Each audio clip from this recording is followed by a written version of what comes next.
So you want to start beekeeping? Gonna need some of these then. Welcome to Draigwenhoney. I'm a bee farmer in South Wales in the United Kingdom.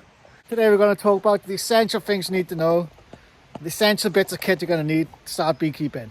Okay, let's get on. First things first, if you want to start beekeeping, just do it. Do it. Start now. Start now. Get yourself some of these.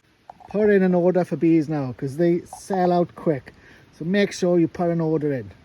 Get your bees ordered now and you won't regret it. Get an early start in the spring, that's what you want. Order your bees now, first thing.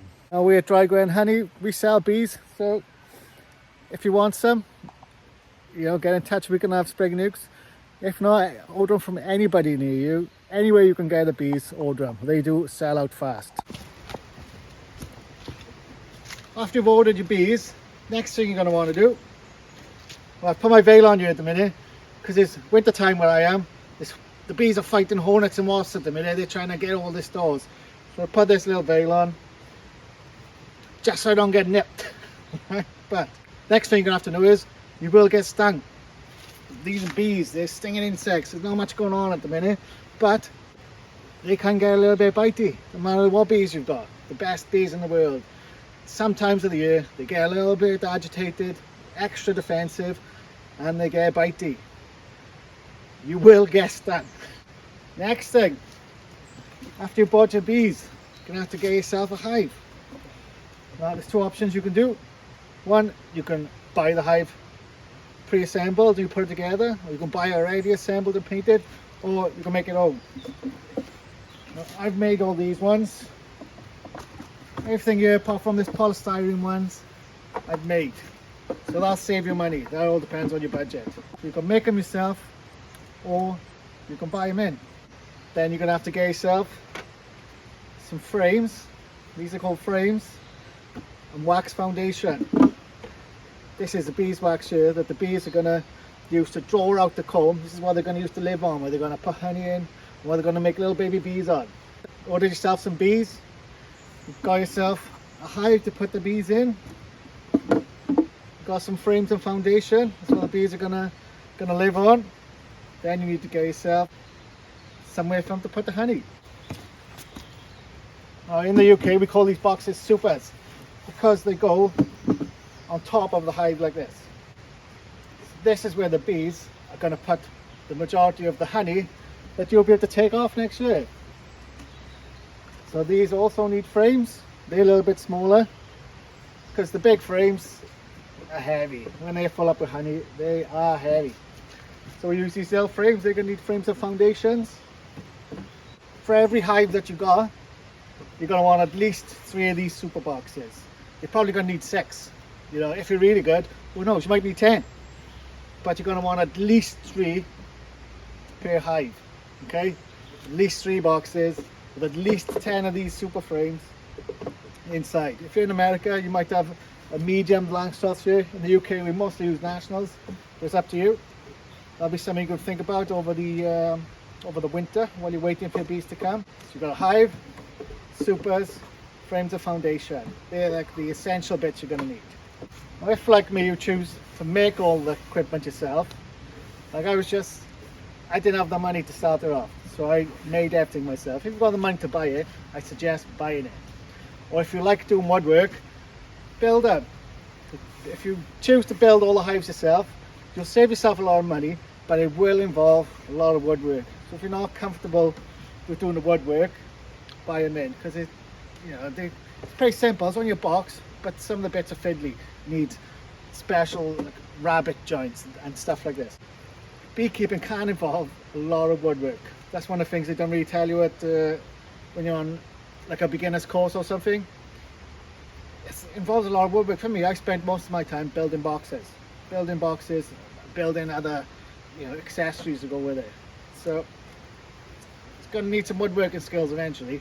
One of the things they don't tell you as a beginner that I only come to learn now after I've been doing this for like 2 full years now is the bees do best really being left alone. Now that's easier said than done being a beginner, because it's so fantastic having a look through them. It's excellent, so interesting, it's so fun. That's why you want to do it. Again, have a look at your bees, see how your queen is doing, see how laying eggs and all the bees growing, and little bees getting hatched and that. It's excellent. It's really interesting. Seeing do the waggle dancing, it's really interesting and fun to look through it all. But they're too bad being left alone. The first year, get in there and have a look. There's another thing they don't tell you quite at the beginning. Once you've been doing it for a year, if you're like anybody else, or like me especially, you will have an unnatural obsession with these insects, with these little bees. Like they just take over your days and they'll take over your nights, they'll take over your thinking. You'll be thinking about them all the time. But the majority of the beekeeping work is lifting boxes, moving it from here to over there, moving one hive to over there, you know, making the splits with your bees, so you need to move the entire thing over here. A lot of it, after the first year, is picking up boxes, putting down boxes, picking up the boxes again. That's what it's going to be. But it will be a labour of love. I think the hornet's gone, so I'm going to take the veil off. But just know that Murphy's Law will be, as soon as I take that off now, they're going to try and get me. So if you're going to get stung, you might swell up. I swell up quite a lot. But hey, that's the name of the game.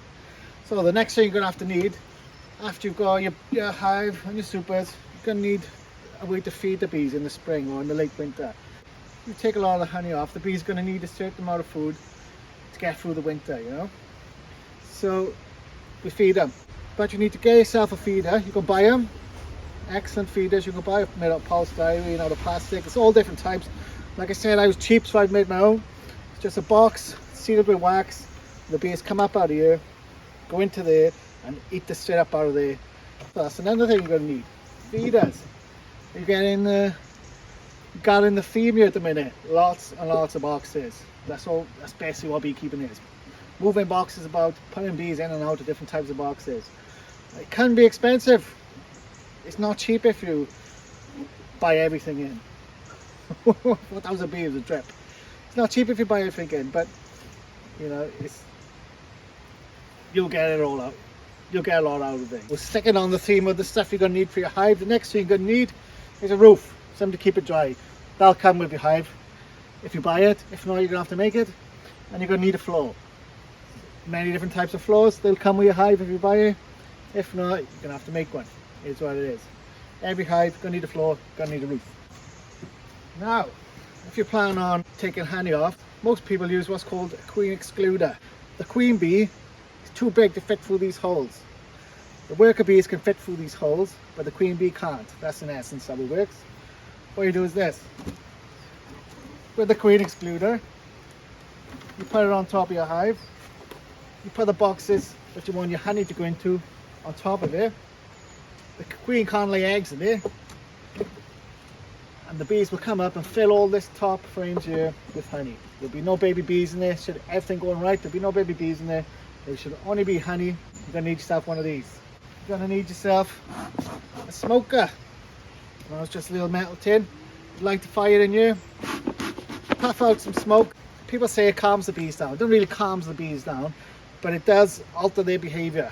And make the bees go and fill up on honey and make them less likely to sting you. It'll move them out of the way. So get yourself a smoker. So now you've got your hive, you've got your bees ordered, you've picked out what hive you're going to have, you've made one maybe, you've got it all, you know, ordered to set up, ready to come. Next you're going to need somebody to put it on. So if you look here, mine are on these hive stands here made out of wood. I made these myself. Notice a theme going on. So I made these ones. You can buy hive stands, you can put them on bricks with bits of wood like I've done here. You can put them on pallets, you can put them on tyres, put them on whatever. But you're going to need somewhere to put your hive. Something I didn't realise, but I've alluded to before in the video now, is that it's not cheap. Starting beekeeping can be a bit daunting because of the amount of money you're going to have to shell out. This all might cost about £500 maybe by the time you've got everything that you need to get. You know, £500 is a lot of money for most people. It's a hobby. You know what I mean? It's a lot of money. It's not cheap. But, and this is something I didn't realise until I had my first honey out of the hive. The honey will sell like that. So if you tell anybody that you're keeping bees, all of them are going to want honey after you. They'll say, oh, when will you go off honey? When have you got honey? I'll have some honey when it's done. It's expensive in the beginning, but your honey will sell. Do not be concerned of, oh, what am I going to do with all the honey if I can't eat it all? Whatever you got left, whatever you can't give away, will sell. Trust me, 100% it will go. Something else that doesn't get mentioned too much that I think should have a more present part on beginner beekeeping training courses is that opening up a hive full to the brim of bees can be quite intimidating. And we can't open these up at the minute because it's almost winter time. We shouldn't be in the hives right now. They're all buckled up for winter. But open one of these up in the summer and you haven't had any experience with bees before. Say for instance you don't buy a small colony of bees, you bought a full hive as your first go again in bees. It is intimidating opening that up. Opening up, some bees, they're quite bitey little things. They all fly up at you, they all go in for your face. It can be quite intimidating when you start. On the beekeeping training courses, everybody who's shown you what to do has been doing it for a long time, so they're not intimidated by it, or they become used to it. But as a beginner, it can be a little bit intimidating. So that brings me to the next point. Get a good suit. Get a good one. You can get a cheapy one, or you can get an expensive one, but get one that you trust, that you 100% trust. You can put it on, you know that even if 1,000 bees are flying at you, none of them are going to get in, none of them are going to be able to sting you through it, they're not going to be able to get at your face. Because when a bee is on your suit, right by your ear, buzzing, trying to sting you, it sounds like it's inside your ear, it sounds like it's inside the suit crawling about, but you need to be able to just trust your suit. So get a good suit, trust it, get comfortable wearing it. Like, you're not going to be standing around in your apiary without a suit, without a veil on, you know. I know that these bees are not going to be flying much, that's why I'm doing it today. If they were all out flying, I would have a veil on, or if you watch my other videos, I would have my jacket on, you know. Because if you watch my other videos, you'll know that these bees here, these are my bitiest bees. It's only because I've become more familiar with them now. I'm not as intimidated by them that I'm doing it. But at the beginning, it's a bit intimidating. So now we've got all our bees. You've brought them all through the winter, through the summer. You've had honey off them. It's delicious, trust me. You never get better honey than one straight out of your hive. But then through the winter, we're going to have to feed them. I alluded earlier on that you said you're going to need a feeder. So you're going to need some way to make the feed, you know. It's going to be like a lot of sugar, mixing up like 1-to-1. Your wife might be upset about you using your kitchen, making again sugar everywhere, making everything sticky. So you're going to need somewhere, you could, don't get me wrong, I use my kitchen, but you're going to need somewhere to make up the sugar syrup. That's something they don't really mention. You're going to use a lot of sugar. Like I've got, say 20 hives here. I must have used about 200 kilos of sugar this year, feeding them. Easy, I think, easily 200 kilos of sugar. At least 150 anyways. But I went from 1 hive to 20 pretty quick, you know. So you're going to use a bit of sugar. 1 hive, maybe 30 kilos of sugar throughout the year, but that's nothing. 30 kilos of sugar seems like it's loads, but that's cost what, £30, £35? That's 5 jars of honey. Five jars of honey, 2.5 pounds of honey would pay for all of that sugar. Close one. You pay for all that sugar, it'll be fine. But you are going to need somewhere to make it. The next thing now, the bees, like this time of year, they're going to be going through winter. And then you just got to leave them alone. You basically just leave them in their hive and come and check them once a month. But as a beginner, you're going to be worrying about them. What's happening with my bees? Are they still alive? Oh, I hope they're still alive. I mean, I can remember my first 2 hives. I wanted to come and check them like every week to make sure I was getting my camera out and filming underneath the floor to make sure they were still there. But you're going to become obsessed with them. So take this time now, read up everything you can about looking after them, the different styles people use to look after them, different ways they perform, like swarm controls, for instance. You'll learn about this, learn about how to do swarm controls, or learn about how to turn 1 beehive into 3 beehives. And so next year you'll have more. A thing I suggest is don't even start with 1, start with 2 or 3. Start with 2 or 3. So if something goes wrong with 1, you can use the others to fix the one that's going wrong with. All sorts of stuff like this. But you'll become healthily obsessed with the welfare of these little insects, making them thrive. But don't start beekeeping to try and save the bees. You know, honeybees are not endangered.